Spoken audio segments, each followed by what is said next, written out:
Bambi kot pravi hišni čuvaj čaka pri vratih. Potem, ko pozdravi poštarja, se druži še z otroki. Odkar je pri Stankovićevih, razveseli prav vsakega obiskovalca. U Karašiću kod strica, onda ga je vidio u rupi od bagera, kak se guši, uzeo ga, stavio ga u avto. Bambi je zdaj star pol leta. Ko je prišel k družini, je štel manj kot 30 dni.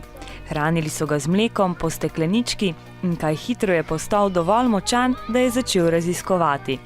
Takrat je spoznal tudi prijatelja, kužka Bubo.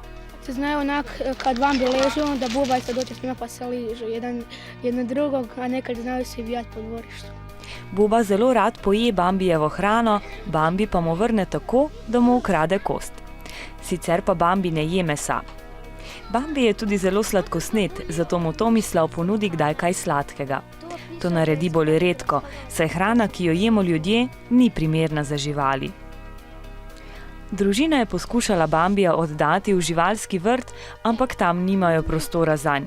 Tako je postal pravi hišni ljubljenček.